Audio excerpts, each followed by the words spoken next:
Hey, make sure you subscribe for more hacks in the future. Here's a big question. We work with students with hearing loss, and they have to be eligible for services. We have to qualify them for services. And that means they go through all of the testing. And we might get the question, they're passing all of their classes. Are they eligible for special education? And what do we do with them if they're passing all of their classes?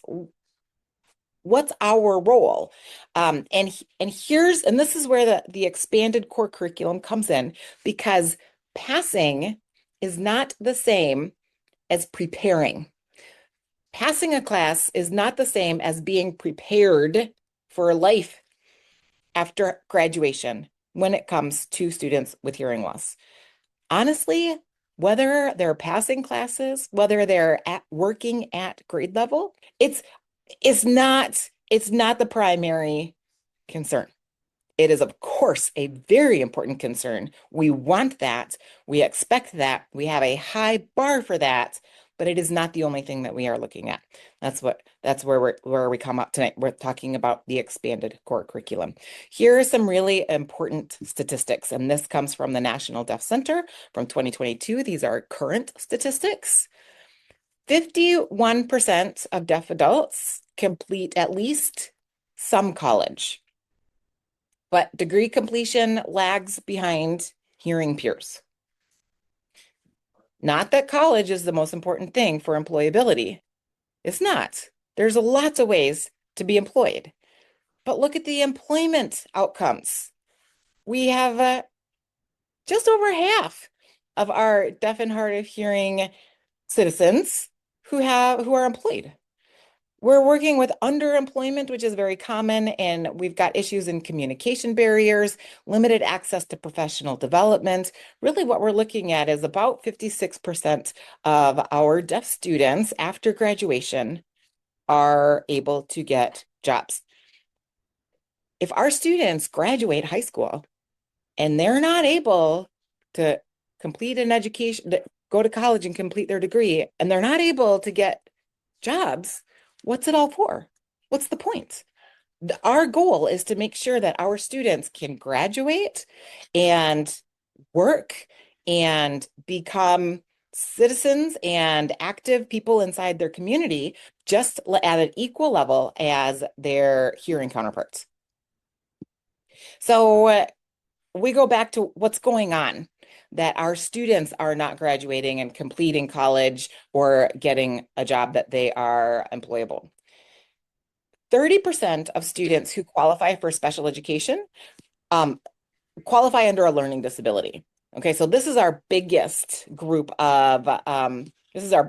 who under special education. All right, so the largest population of special education eligibility is a learning disability, a specific learning disability. The smallest percentage of special education students qualify under a sensory disability. What's my point? Why am I saying that?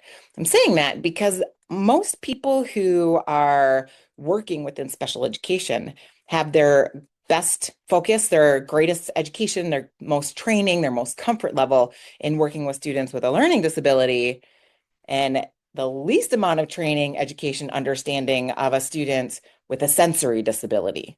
So we are working with students with sensory disabilities, which means that a lot of people in our circle, in our special education circle, are not familiar with the unique needs of students with hearing loss. We will see that with our administration. We will see that with our special education teachers. We will see that around. So that means that there's a lot of misunderstanding. When it comes to eligibility for deaf and hard of hearing services for qualifying for special education, there are two boxes that have to be checked. One, we have to have a hearing loss. We need an audiogram that says, yep, this child's got a hearing loss. That's usually, well, hopefully it's the easiest thing to have. We do need it from an audiologist. And if the family can't get to an audiologist, then that can be a challenge. But once you have that piece of paper, then you can check that box. But here's the other thing, is because of their hearing loss, they need some kind of special support. because of their hearing loss. Sometimes kids qualify under speech first and then under hearing loss. It's actually reversed. It should most likely be hearing loss is their primary, and the reason that they need speech is because of their hearing loss. But in any case, you need two boxes to check: hearing loss, and then their hearing loss is impacting them. Uh, so in plain language, um, the hearing loss is affecting a student's educational performance or access that special education and related services are needed. This is our keywords in here. The hearing loss adversely affects the student's educational performance. Notice this word educational. Educational is not exclusive to academic. True? When you think about what you learn, where you get your education, the classroom is not the only place that you get your education. I think I heard somewhere that 70 to 80%, I can't find this, but I heard it and it made sense to me that like 80% of what kids learn is what they hear from other people. So of course, our students, they don't hear that incidental language, so they're missing a lot of that education. It kind of makes me think a lot if you were to consider a child who was maybe homeschooled by a parent, and that was their only teacher, and they didn't get outside, they didn't do any clubs, any curriculars, they didn't meet any other kids, and that was their entire world. And then they graduated and they went to college. I mean, think of what an educational experience that is going to be for that child who has missed out on all of that other stuff. Well, in some ways, some of our students are kind of like that. If the only access that they have to their education is through maybe a sign language interpreter, and they don't get that communication with all of those other peers, then that's sort of what their experience might be. And they're missing out on a lot of education that has happened outside of what has been provided for them inside that interpreting experience. Okay. So again, this is just kind of honing in on that. What is educational performance? And by the way, this is what the law states. It's their educational performance is being impacted. So the educational performance, it includes functional performance, includes communication access, being able to listen in class, social participation, and access to curriculum. It does not solely rely on grades. And this is what gets confusing a lot of times for schools, for people who are not familiar with the needs of students with hearing loss, as they look at those grades. And I hear it all the time. We need standard deviations. They need to be behind on standard deviations, and that's how they qualify. But you're missing that whole component of the impact of educational performance. So here, this is in a recent article. It's called A Day in Their Shoes from December 2025. So very recent. This is kind of I love this table of what grades show and what grades don't show, and what can be an adverse impact, what we're not seeing. So for this example, we've got the grades, but you're not seeing how the grades happened or the impact of the grades. Here's another thing that I find really interesting, um, is we're seeing more and more kids that are graduating with good grades, with A's, but who aren't able to do the basic skills. We're seeing this a lot in colleges. This is one reason that a lot of colleges are bringing back those tests, the ACT, SAT. COVID, they kind of took a little bit of a break from that. They said, we don't believe that these test scores show everything. We want to see the student's entire portfolio and entire resume. And now a lot of schools are retracting that because they're saying, we've got kids that had 4.0 GPAs and they can't write a complete sentence. I think we need to go back and revisit what kids actually know. So when it comes to evaluating and identifying a student who has a hearing loss as eligible for special education, we need the proper evaluation. Okay. Um, Here's an IDA requires a comprehensive, individualized evaluation. I realize that this is probably background that you might know, but it's really important to revisit it because we have on here academic achievement, but there's also all of these other skills, hearing and communication, functional performance, developmental needs, all areas of suspected disability.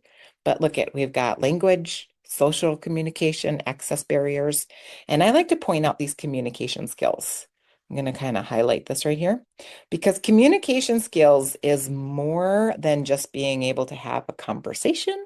It is being able to communicate your needs. Very important that students are able to communicate their needs. And if they're not, they have to be taught how to communicate their needs. Enter the expanded core curriculum. Ta-da! This is actually a thing. And the expanded core curriculum for deaf and hard of hearing students, because it's not, there's also one for students who are blind and visually impaired, but this is a specialized framework of essential life skills. These are skills that must be explicitly taught because they're not typically learned through incidental overhearing. Okay, I like to consider this like being able to troubleshoot a hearing aid. Here's a nice example. Where is a student going to ever be able to learn how to troubleshoot their hearing aid if nobody teaches them how to troubleshoot their hearing aid? If they don't have that, other kids in the classroom probably don't have hearing aids. Their teachers certainly don't know how to troubleshoot that. Is it important that they know how to do this? Very, very important. If their hearing aid is not working, they can't hear, they can't access everything. So they need to learn how to do that. This is an example of something from the expanded core curriculum. These are some examples of what we know, or why the expanded core curriculum and how our students' needs look different from other students who maybe qualify for special education. That is because just because they've got access does not mean that they are independent. Just because they have been included in the mainstream curriculum and the mainstream classroom does not mean that they are prepared for life after graduation.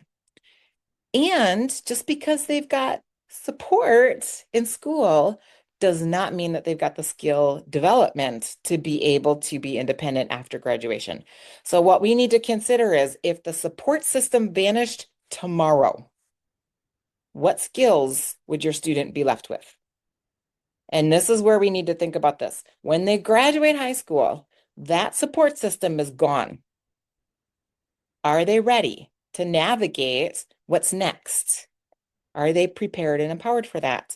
That's the expanded core curriculum. What do they need to learn to be able to do that? And especially, what do they need to learn that we as specialists with hearing loss, people, specialists in children with hearing loss, what knowledge do we have that without our knowledge, our ability to be able to teach it to them, they're not going to have the opportunity to learn it.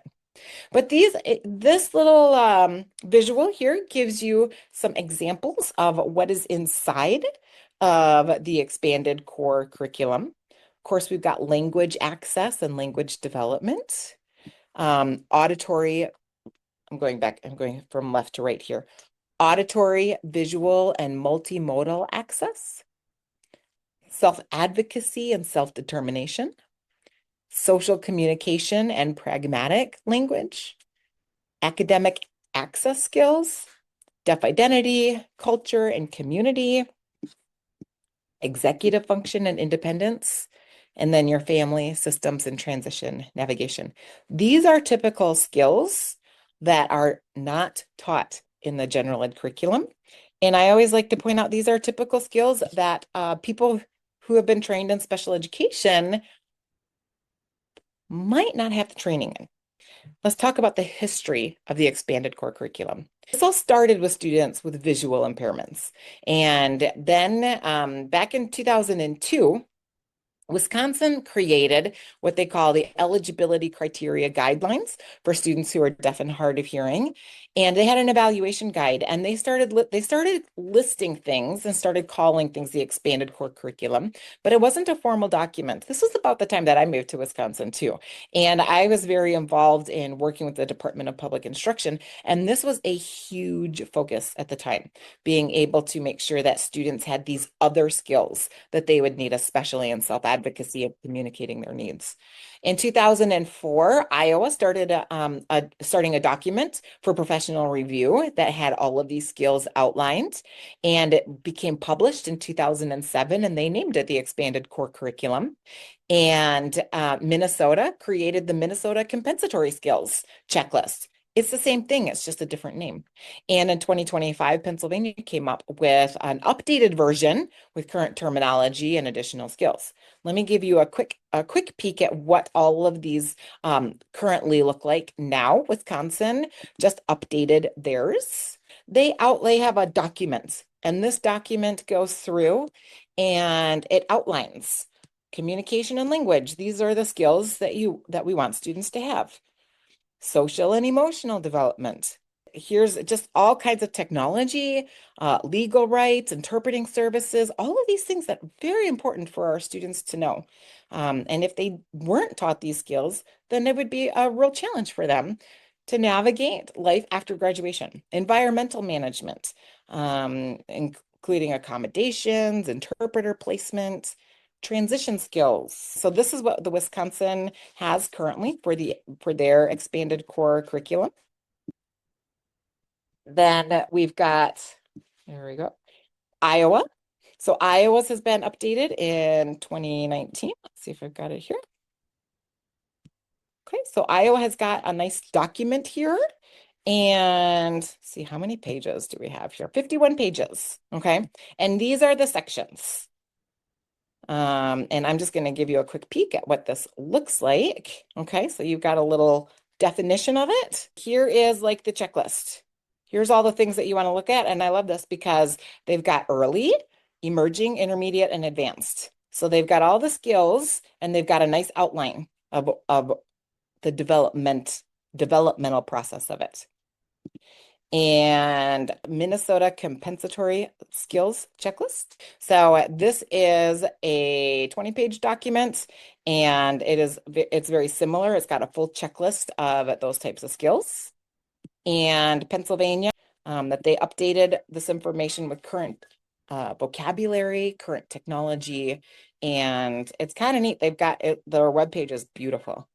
So you've got your section of the skills that we are looking at, and then it even gives you kind of what you want and what grade levels, so you know what you need to work on. This is the expanded core curriculum. It's the things outside of those academics that it's just really important that our students have and that they have the education for.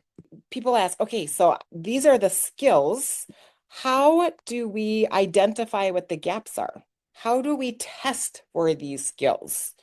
Well, this is where we have to get outside of this whole, we need a standardized test. I know a lot of places they're looking for those standardized test scores, and you need those standardized test scores to be able to qualify for special education.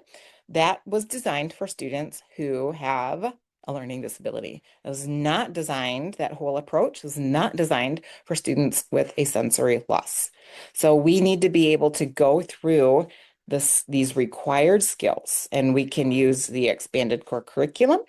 You can use observation. You can use parent reports, student interviews, checklists, anything like that, that you are able to identify where their knowledge is developmentally. And I always like to say, we always need to reverse engineer. I personally get nervous when we have a student with hearing loss who I hear schools say, they're doing great. I think we're going to, they've graduated special education. They don't need any services anymore. I go, okay, but what about after they graduate high school? Are they going to be able to access all of those skills that they need after graduation? And those things might be their rights and their responsibilities, understanding how to navigate and manage their technology, all of those things, those transition skills. So once you identify what the gaps are, then we write a IEP goal. We use the SMART goal formula. This particular infographic is inside of the Professional Academy. So that might look familiar to you. We have a whole training on writing IEP goals. But I want to show you some resources that are available to you from the online itinerant that is going to help you with this. Uh, because I think a lot of times we kind of get stuck in this, okay, but how do I figure these out? And then how do I teach them? So here's the first one that I want to show you. If you are a member of the Academy, either the Friend Academy or the Professional Academy, you have access to this document that is called the Expanded Core Curriculum Assessment for students who are deaf and hard of hearing. This is inside of the toolbox under the assessments and forms. And this has over 50 pages of rubrics that is you can use as your assessment, you can use as your curriculum, you can use it as your data collection. So we've got all of the information, and this was designed with that Iowa core curriculum. They're all very similar, even though it might be a different state's name. In general, the skills are very similar. Now, inside of here, it goes through each section and tells you why this is important in your student's education. And then it goes through the different things that you want to make sure, or that is included in this. And as you go all the way through, the thing that I love about this particular one, and forgive me for scrolling fast here, but what I love about this is the family education component, because this has an entire section of what our families need to understand and what education they need to have to be able to support their child and advocate for their child during school, and then to be able to equip and empower their child graduation and beyond. So the first half of it really kind of walks through all of the different areas. But then we get to the checklist, and here we go. It looks very similar to what you saw before, but this has been designed from the online itinerant to be actual check boxes. It's fillable form that you can fill out. And this can be used as your curriculum as well. The next thing that I want to show you, the observation tool for mainstream environment. This is a free resource from the online itinerant. This gives you all the tricks to look at when you are observing a student in the mainstream classroom. So it even considers where they are seated. It has you look at how they are communicating with their peers. It has you look at how well they are following in class. Are they actually tracking what the teacher is saying, or are they just following their peers? So it gives you all of the things that you can look at. And then it even gives you a template on how to write up a report, what you have observed inside. Because I know sometimes if you're observing, you have one of two things. Either you're like, I don't really know what I'm looking for. Everything looks okay. Or you're like, oh my gosh, I am writing a book. I have no idea how to organize all of this and make it into a report that is readable and makes sense. This resource does it all for you. Something that might look very familiar to you is called the Optimizing Outcomes for Students who are deaf or hard of hearing. This is inside of the Academy. And we had Cheryl DeConde Johnson, who helped write this as a special presenter. This is an amazing resource for you. And what I love about this resource is that it was created by the National Association of State Directors of Special Education. So this was actually created for our special education administration, and it really walks through all of the things that are unique about our students who have hearing loss and how it makes it different from other kids who are qualifying for special education. This is something that was written by directors for directors, so it's a fantastic resource. And we do have an entire training for this inside of the Professional Academy. Highly recommend it. And we've got some things like the Vanderbilt fatigue scales. We need to understand how hard are our students working. This is also inside of the academy for you. And this is my favorite because this is probably the most impactful resource that you are going to come across anywhere when it comes to this. So these audit-proof IEP goal bundles, these are resources that are inside of created by the Online Itinerant that take those skills from the expanded core curriculum and it embeds them into, which links to the audit-proof IEP goals, which then links to your activities and your lessons to actually be able to teach the goals. The challenge with the expanded core curriculum is that you see what you are looking to teach, but if you don't have the tools or materials to be able to teach it, then you are going to need to look and find the tools and materials to be able to teach it. So inside of these audit-proof goal bundles, I actually need to log in to show this to you, but you have the assessment, and then the results of the assessment guide you directly to your IEP goals. And then your IEP goals, underneath each goal is a click here for an activity or a lesson to be able to teach it. So it really is kind of this all in one stop spot for you. And we've got some new ones in there. We've got a sign language development and a sign language use of a sign language interpreter are our two new ones. I see this often. I see students who are not proficient in sign language and they're given a sign language interpreter because they don't have full access to their curriculum. So we see this, and then a year, 2, 3 years later, the schools come to me and they say, we don't think they need the sign language interpreter. They never look at the sign language interpreter. They don't even know sign language. So I think we need to remove the sign language interpreter. And then that opens up an entire conversation of, well, do they need a sign language interpreter? How did you decide that? What instruction have they gotten to be able to understand sign language? Because you can't put an interpreter in front of a child and then expect them to learn sign language based on that, especially if they've got some auditory access. So there's an entire assessment to be able to help identify that, and then lessons to be able to teach those skills once you get there. So these are some really powerful online itinerant resources. And if you've got access to these resources, you definitely want to check these out because this is all based on the expanded core curriculum. The other thing is the Friend Academy. The Friend Academy is the parent program that the Online Itinerant has. If you are a member of the Professional Academy, all your parents get free access to the Friend Academy. And this is what's inside the Friend Academy. So the Friend Academy is the parent program that has power hours so parents can meet other parents. They've got the teaching toolbox. So they've got all of these expanded core curriculum assessments as well, but they've also got materials that they can teach and that you can teach and send home. And they've got parent trainings, and then they've got our bonus trainings and meetups. So right now we are in the middle of a master class working with students who are deaf with autism.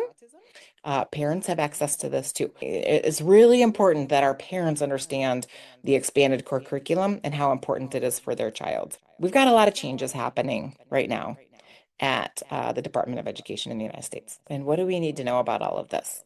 The current recommendation right now is really to keep students on IEPs, not 504 plans. If general education and special education get separated into different federal agencies, which is being proposed, we're just not sure what the accountability of 504 plans are going to be.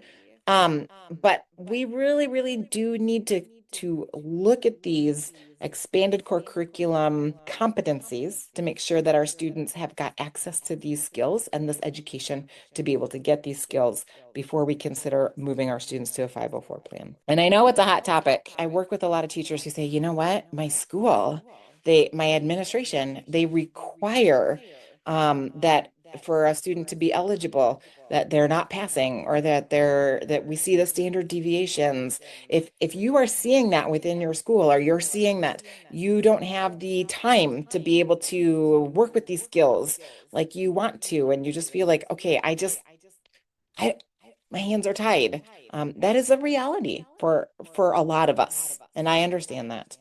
And that is where I really, really, really want to talk about being able to empower the families that you work with. We talked about this where our kids learn things. Um, so much of it is at home through the parents. So we want to empower them to be able to have this knowledge, this understanding. And one way to do that is through the Friend Academy. So again, if you are a member of the Professional Academy, your families get it. It's part of what's included in your membership. And again, also, our families can really advocate for these needs for their child if they understand and if they know. I really want you to become that expanded core curriculum expert that your students need, because so you are the person who has got that area of expertise. So you can use these materials to support your students outside of those academics. Okay, and Sandy says, I've taught students with visual impairment blindness for 15 years. An ECC goal is required on the IEP to ensure that it's being implemented. I'm writing a goal now from the career rubric. I love it. But in some places, I feel like it's a little bit more accepted for our students who are blind with visual impairments. And it shouldn't be, because our students with hearing loss have those same important needs. Again, the expanded core curriculum is available. You can Google expanded core curriculum and you can find some rubrics. You can find those things and then write the SMART goals. Make sure it's observable and that it's measurable. That's the other thing that's a real challenge for some people is I see goals like this all the time. It's like, for example, a self-advocacy goal where it says the student will raise their hand and ask for repetition when they don't understand what was being said. I see a goal like this all the time. Well, what's the challenge? They're not raising their hand. Does that mean that they understood everything, or they're just not meeting the goal? We need to make that we can measure it and we can observe it. And that's one nice thing about the audit-proof IEP Goal Bank is that it has taken those skills, those ideas, and it's put it into a measurable and observable context. How do you handle communicating to administration that you need to use the expanded core curriculum when they see that it's from another state and they're saying it's not state approved? That's an interesting question. Inside the federal guidelines, it outlines some of those things. It outlines communication access, self-advocacy, and that's in the IEP. So you can use probably like any checklist. Another favorite checklist that I have, it's called the Audiology Self-Advocacy Checklist. You can search it, you can find it. This has all of the skills all the way through graduation. And so that's not a specific state one, but again, those are all the skills that have now been embedded into the expanded core curriculum. And it is also, all of those skills are also inside that purple book. So that purple book is a national level one. So it shouldn't need to be state approved. I would say if you have an administrator who is saying, oh, not state approved, then I would go with that. Is there an assessment that you know of that can be used directly with the student for ECC? Less of the rubric and more direct assessment with questions that we could ask students. That is in the audit proof bundles. The audit proof bundles goes through those skills and it will even say, really breaks it apart specifically. And then you can assess exactly, you can collect the data on what they can do and what they can't do. And then you've got that information to be able to write that SMART IEP goal. So that is embedded into your membership in the Professional Academy, and it is part of that. But it's also part of the resource, the free resource without the lessons. If you are inside the Professional Academy, you've got all the lessons to teach it. If you are not inside the Professional Academy, you can access the checklists and the IEP goals. Whose responsibility is it to teach the expanded core curriculum to the student, and when does this take place? Well, who knows the information? This is going to be the teacher of the deaf and hard of hearing, and potentially partnering with the audiologist. But really, this is the specialized instruction. This is where our students qualify for special education services with a teacher of the deaf and hard of hearing. It takes place during your direct service time.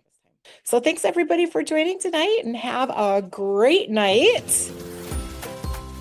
Visit our website to learn more about becoming a Professional Academy member. And catch us next week with a new hack for you.